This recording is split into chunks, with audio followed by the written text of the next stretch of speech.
नमस्कार, आप देख रहे हैं 18 आवर स्वदेश और मैं हूं अनुराग शाह। लेकर आए हैं आपका पसंदीदा शो बनो अपना फाइनेंस मिनिस्टर। तो आज है बुधवार और वेडनेसडे वुमेन सेगमेंट में हम बात करेंगे कि स्मार्ट वुमेन जो है वो स्मार्ट इन्वेस्टर कैसे बन सकती है और महिलाएं भी जो है वो स्मार्ट इन्वेस्टर बनने के लिए उन्हें क्या करना चाहिए, कैसी तैयारी करनी चाहिए, कैसे अपने आप को स्मार्ट इन्वेस्टर बनाना चाहिए, महिलाएं कैसे तैयार करें अपना पोर्टफोलियो। इसी पर हम चर्चा करेंगे और हमारे साथ इस चर्चा को अंदर शामिल होंगे आगे गेस्ट। लेकिन इस शो में अगर आप भी हिस्सा बनना चाहते हैं, आप भी बैलेंस पोर्टफोलियो बनाना चाहते हैं, निवेश से जुड़ी हुई, इंश्योरेंस से जुड़ी हुई, लोन से जुड़ी हुई कोई आपके सवाल हैं तो हमें सवाल भेजिए।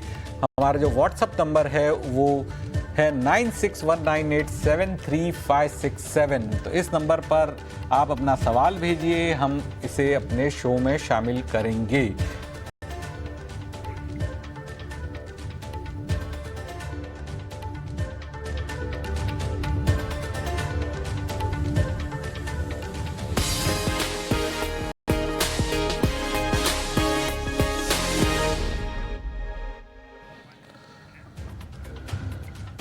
तो वुमेन वेडनेसडे में आज हमारे साथ मौजूद है Aditya Shah, founder Hercules advisors. बहुत बहुत शुक्रिया आदित्य आज हमें वक्त देने के लिए। तो सवाल जवाब का सिलसिला शुरू करते हैं और सबसे पहले जो हमारे कॉलर हैं जिन्हें हमें सवाल भेजा है वो है मीना। मीना का सवाल है कि उन्होंने जो निवेश किया है, एसआईपी की है, 10,000 रुपये की एसआईपी मीना ने की है और इसमें क्वांट मिड कैप के अंदर निवेश है। इसके अलावा 61 साल की उम्र है और पोर्टफोलियो को रिव्यू करना चाहती हैं। इसके अलावा मैं ये भी बताऊं कि मीना के पोर्टफोलियो में HDFC BSC Sensex index fund में 2,000 रुपये की एसआईपी, एचडीएफसी स्मॉल कैप के अंदर 2,000 रुपये की SIP, Nippon India multi cap के अंदर 1,000 रुपये की एसआईपी, बंधन स्मॉल कैप के अंदर 2,000 रुपये, आईसीआईसी प्रूडेंशियल लार्ज कैप 1,000 रुपये, आईसीआईसी प्रूडेंशियल मल्टी कैप के अंदर 1,000 रुपये और आईसीआईसी प्रूडेंशियल इक्विटी के अंदर 1,000 रुपये की। तो मीना का सवाल है पोर्टफोलियो को रिव्यू करने की सलाह दे। आदित्य क्या सलाह होगी? तो 61 साल की उम्र में स्मॉल कैप फंड्स में बिल्कुल भी इन्वेस्ट नहीं करना चाहिए। आप जब 61 साल की उम्र की तरफ जाते हैं तो आप रिटायरमेंट के बहुत नजदीक हैं, और जब आप रिटायरमेंट के बहुत नजदीक हैं तो risky part of the market में इन्वेस्ट नहीं करना चाहिए। तो मेरे हिसाब से आपको स्मॉल कैप फंड्स में इन्वेस्ट नहीं करना चाहिए। अब आपके पोर्टफोलियो में बड़े सारे फंड हैं, इन फंड्स को थोड़ा सिंप्लीफाई करने की जरूरत है। थोड़ा सा लार्ज कैपिश बायस आपके पोर्टफोलियो में बिल्कुल होना चाहिए, क्योंकि नियर टर्म में आपको जब आपकी रिटायरमेंट आएगी तो पैसों की जरूरत पड़ेगी। तो मैंने 3 फंड लिखे हैं, HDFC BSC Sensex fund, ICICI large cap fund और ICICI mid cap multi cap fund. तीनों ही फंड इन्वेस्टर के पोर्टफोलियो के अंदर है, इसीलिए इनको चुना गया है। ये फंड्स में आप धीरे धीरे करके सिस्टमैटिकली एसआईपी करेंगे तो अच्छा रहेगा। स्मॉल कैप में एसआईपी बंद कर दीजिए और स्मॉल कैप की जो एसआईपी अभी आपके पास है उसको, स्मॉल कैप के जो लमसम इन्वेस्टमेंट आपके पास है उसको कंटिन्यू कीजिए, बट न्यू इन्वेस्टमेंट मत कीजिए। और ध्यान रखिए कि 65, अगर आपकी रिटायरमेंट की उम्र 70 साल है तो 65 के बाद धीरे धीरे इक्विटी पोर्टफोलियो को वाइंड डाउन करके डेट पोर्टफोलियो में लेकर जाए। बिल्कुल, तो ये सलाह है मीना को अपने पोर्टफोलियो को रिव्यू करने की बात कही थी मीना ने। राधा सिंह हमारे अगले दर्शक है, उन्होंने भी यूट्यूब के जरिए सवाल भेजा है। लक्ष्य है 1 करोड़ रुपए का निवेश जो है, 5,000 रुपये का एसआईपी कर रहे हैं, अवधि जो है 20 साल की है और 3 फंड में निवेश किया है। पराग पारिक में निवेश है, इसके नहीं, पराग पारिक के अंदर निवेश का प्लान है, अभी निवेश शुरू नहीं किया है। अभी जो पोर्टफोलियो है राधा सिंह का वो है मोतीलाल ओसवाल मिड कैप, इसके अलावा मोतीलाल ओसवाल स्मॉल कैप और एचडीएफसी फ्लेक्सी कैप फंड। इन 3 फंड के अंदर निवेश है। एचडीएफसी फ्लेक्सी कैप में 1,500 रुपये, मोतीलाल ओसवाल स्मॉल कैप में 1,500 रुपये और मोतीलाल ओसवाल मिड कैप में 2,000 रुपये और पराग पारिक में निवेश करने का प्लान है। आदित्य, 1 करोड़ का लक्ष्य है, मात्र 5,000 के निवेश से क्या ये लक्ष्य हासिल हो पाएगा? हालांकि अवधि 20 साल की है। अगर आप 5,000 या 7,500 जो इन्वेस्टर बोल रहे हैं, अगर वो एसआईपी करेंगे और वो 10 से 12% का रिटर्न मैं अज्यूम करूँ अगले 20 साल के अंदर, तो इन्वेस्टर के पास नियरली अबाउट 65 से 70 लाख की जमा की राशि जमा होगी, जो कि उनके गोल से कम। तो मेरे हिसाब से इन्वेस्टर को अपनी एसआईपी बढ़ानी होगी और मिनिमम 10,000 की एसआईपी करेंगे, तभी आप अपने गोल की तरफ रीच कर पाए। आप इन्वेस्टर के पोर्टफोलियो में 3 फंड है, Motilal Oswal mid cap fund, Motilal Oswal small cap fund और एचडीएफसी फ्लेक्सी कैप। मेरे हिसाब से चौथा फंड पराग पर एक फ्लेक्सी कैप फंड, ये डालने की जरूरत नहीं है। आप एचडीएफसी फ्लेक्सी कैप फंड में ही अपनी एसआईपी को बढ़ाइए। इन तीनों ही फंड का परफॉर्मेंस जो है अगले 1 से 2 साल में मॉनिटर कीजिए, और 2 साल में अगर परफॉर्मेंस अच्छा नहीं आता है तब चेंज करने की जरूरत है। अदरवाइज अभी ये तीनों ही फंड्स ठीक कर रहे हैं, कोई दिक्कत नहीं आएगी।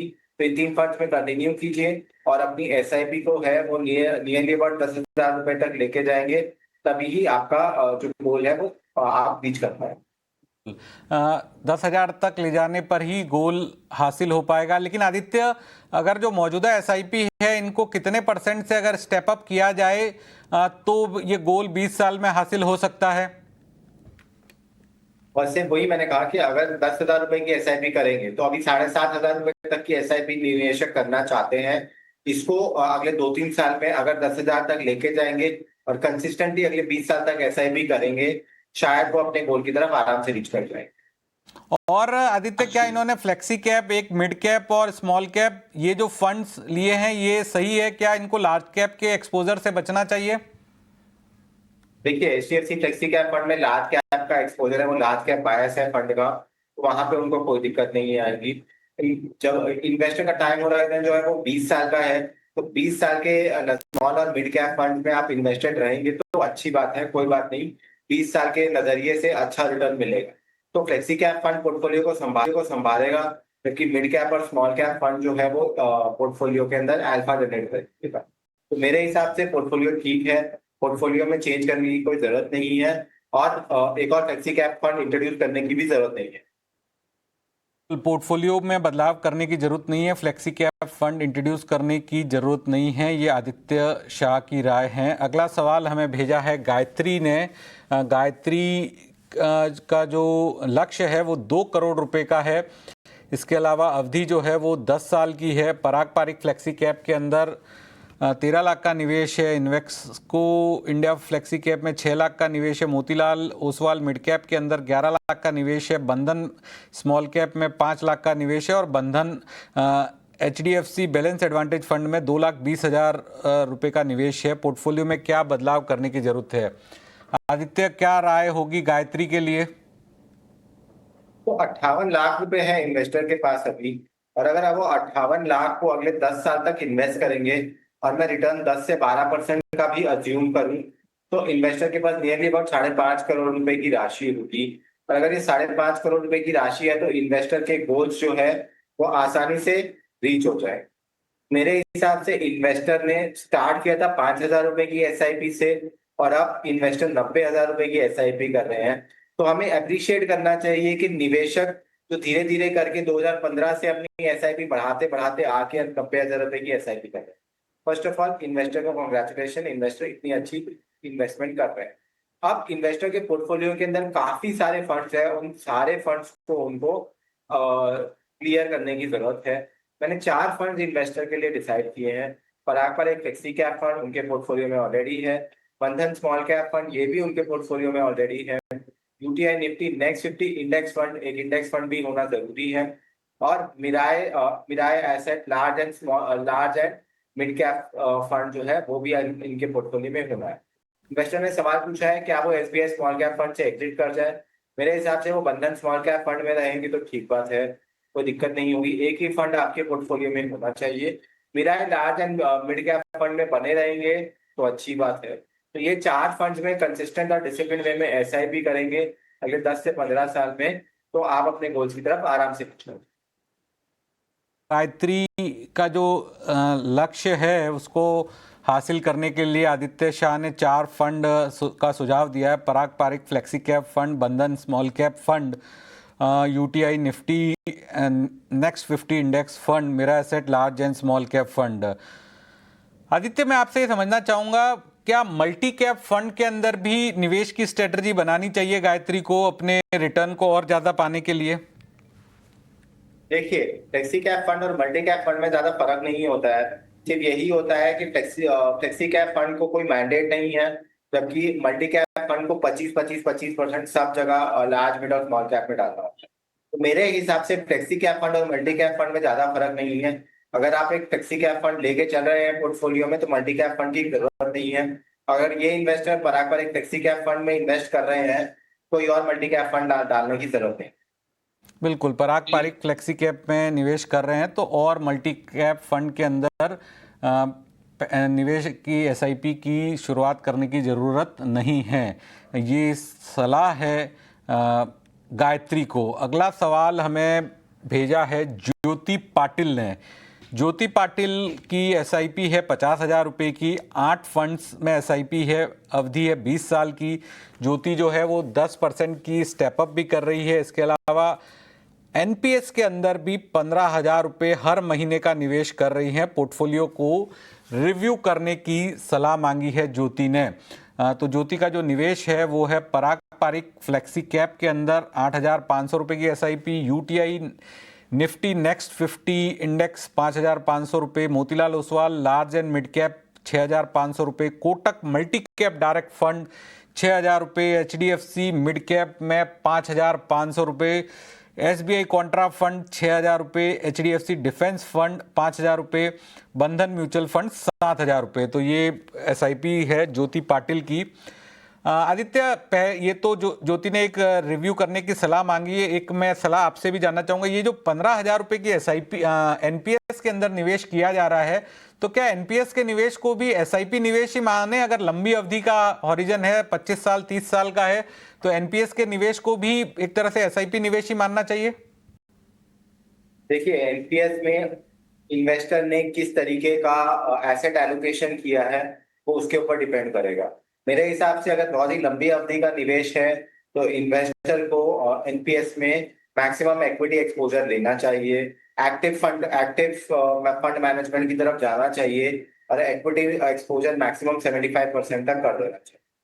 तो मेरे हिसाब से अच्छा निवेश कर रहे हैं इन्वेस्टर। इन्वेस्टर 10% का स्टेप अप भी हर साल कर रहे हैं। तो अच्छी बात है। इन्वेस्टर अपनी एसआईपी को अच्छी तरीके से लगा रहे हैं। अब अगर 50,000 की एसआईपी अगर आप करेंगे और आप 20 साल तक निवेशित रहेंगे तो मेरे हिसाब से 4.59 सीआर यानी कि 4.5 से 5 करोड़ की जो आपकी इन्वेस्टमेंट है वो आपको देखने को मिलेगी। अब अगेन इन्वेस्टर ने सेक्टोरल फंड में भी इन्वेस्ट किया है। आपको कभी भी सेक्टोरल फंड में इन्वेस्ट नहीं कर रहा है। अगर आप एवरेज रिटेल इन्वेस्टर है तो सेक्टोरल फंड में इन्वेस्ट मत कीजिए, क्योंकि एंट्री और एग्जिट आपको पता नहीं लगी। अब इन्वेस्टर के लिए मैंने कुछ फंड चूज किए हैं। UTI Nifty next 50 index fund, Bandhan small cap fund, पराग पारिक फ्लेक्सी कैप फंड और कोटक फ्लेक्सी कैप फंड। ये इन्वेस्टर के पोर्टफोलियो में ऑलरेडी है। इन 4 फंड्स में अगर इन्वेस्टर जो है अपने एसआईपी को कॉन्सेंट्रेट कर देंगे तो काफी अच्छा उनको रिटर्न मिलेगा। उनको कोई भी लार्ज कैप फंड की एडिशन की जरूरत नहीं है। ऑलरेडी उनके पोर्टफोलियो का टाइम होराइजन है जो काफी लंबा है। इतने लंबे टाइम होराइजन होने की वजह से कोई भी दूसरा फंड ऐड करने की जरूरत नहीं है। चारों ही फंड में कंसिस्टेंटली और डिसिप्लिन वे में एसआईपी कीजिए तो आप लंबी अवधि में अच्छे रिटर्न कमा। लंबी अवधि में अच्छे रिटर्न्स कमा पाएंगे, आदित्य शाह बोल रहे हैं। आदित्य, ये जो एक एसबीआई कॉन्ट्रा फंड है, तो ये अगर आप हमारे दर्शकों को बता पाए कि कॉन्ट्रा फंड क्या होता है, किन निवेशकों के लिए कॉन्ट्रा फंड उपयोगी है और कॉन्ट्रा फंड में कब निवेश करना चाहिए? देखिए, कॉन्ट्रा फंड ये होता है कि जब भी मार्केट में किसी स्टॉक में कोई प्रॉब्लम आती है तो कॉन्ट्रा फंड वहां पे जाके इन्वेस्ट करता है। वो एकदम उल्टी स्ट्रैटेजी होती है मार्केट में जो नॉर्मल स्टॉक्स है उसके हिसाब से। यहाँ पे सिर्फ और सिर्फ हाईली रिस्की इन्वेस्टर्स जो नियर टर्म में ड्रॉडाउन ले सकते हैं उनको इन्वेस्ट करना चाहिए। तो मेरे हिसाब से नॉर्मल एवरेज रिटेल इन्वेस्टर्स को कॉन्ट्रा फंड्स को अवॉइड करना चाहिए और normal mid cap, small cap या फिर मल्टी कैप या फ्लेक्सी कैप फंड्स में इन्वेस्ट करना चाहिए। कॉन्ट्रा फंड सिर्फ और सिर्फ जो हाईली रिस्की इन्वेस्टर्स हैं उनके लिए। फंड जो रिस्की इन्वेस्टर है उन्हीं के लिए निवेश की सलाह दी जाती है। लेकिन आदित्य, अगर आप बता पाएं कि हिस्टोरिकली अगर हम देखें पिछले 5 साल, 8 साल, 10 साल, 15 साल कॉन्ट्रा फंड ने एक क्या CAGR रिटर्न दिया है, जो भी, क्योंकि SBI का ये जो कॉन्ट्रा फंड, कई बार दर्शकों का ये सवाल होता है, दर्शकों के पोर्टफोलियो में ये कॉन्ट्रा फंड में निवेश होता है, तो क्या वजह है कि दर्शक किस पर्टिकुलर SBI के कॉन्ट्रा फंड को लेकर ज्यादा आकर्षित है? देखिए कैसा है कि निवेशकों को रिटर्न देखना होता है, और रिटर्न देखने के लिए वो कई डिफरेंट डिफरेंट तरीके के रिटर्न्स देखने की डिफरेंट डिफरेंट तरीके के फंड्स लेने की कोशिश करते हैं। कॉन्ट्रा फंड में एंट्री और एग्जिट जो है वो बहुत ही ज्यादा इंपॉर्टेंट है। और अगर आप SBI कॉन्ट्रा फंड का जो रिटर्न देखेंगे पिछले 5 साल का, वो 32% के आसपास है। मेरे हिसाब से काफी लो रिटर्न है। निफ्टी का रिटर्न देखेंगे तो इससे ज्यादा है। तो मेरे हिसाब से इसमें एंट्री और एग्जिट जो है वो आपको बराबर टाइम करनी पड़ेगी। अगर आप टाइम नहीं कर पाएंगे तो आप इस फंड से रिटर्न नहीं कमा पाएंगे। मेरे हिसाब से इन फंड्स को आप अवॉइड करेंगे शॉर्टर टर्म में तो बेटर है।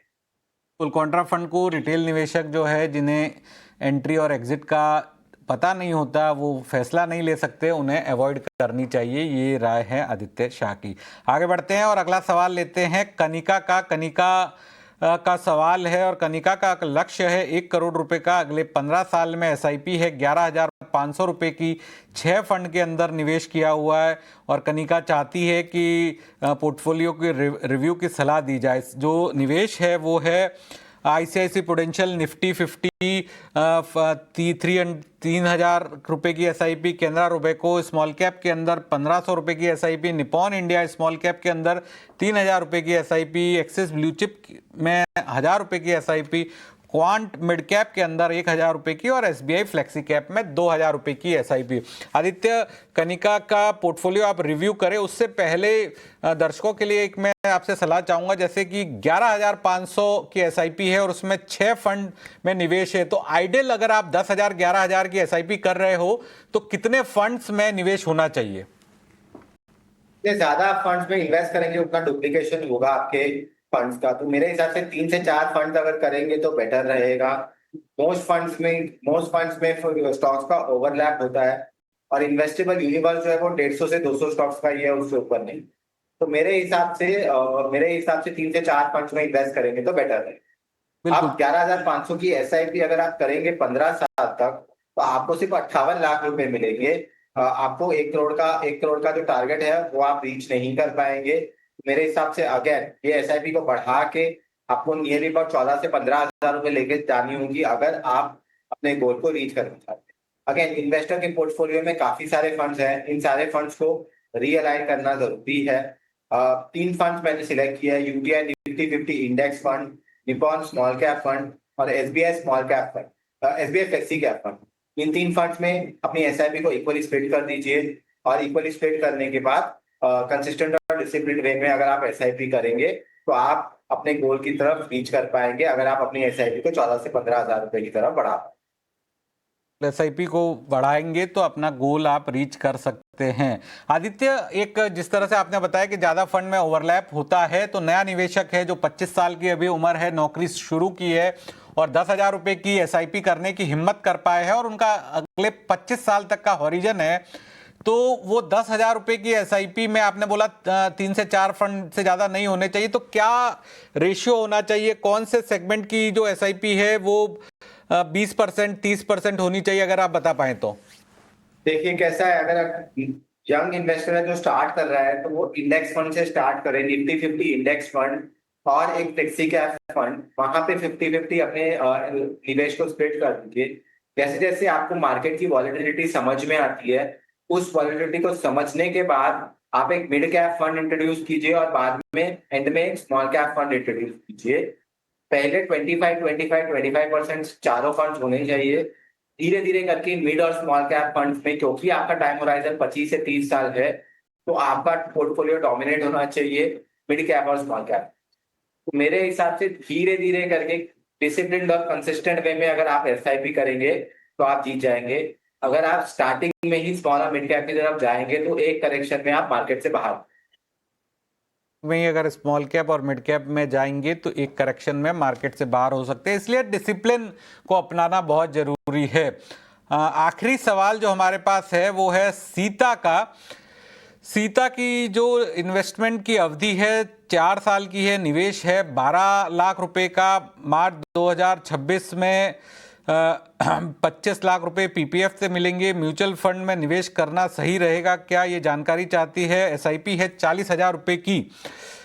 स्टेप अप भी किया जा रहा है 5% का। सीता का जो पोर्टफोलियो है वो है एक्सिस स्मॉल कैप में निवेश है, Bandhan small cap, Parag Parikh flexi cap, Nippon India multi cap, Motilal Oswal mid cap, ICICI Prudential large cap. तो ये निवेश जो है सीता ने किया है।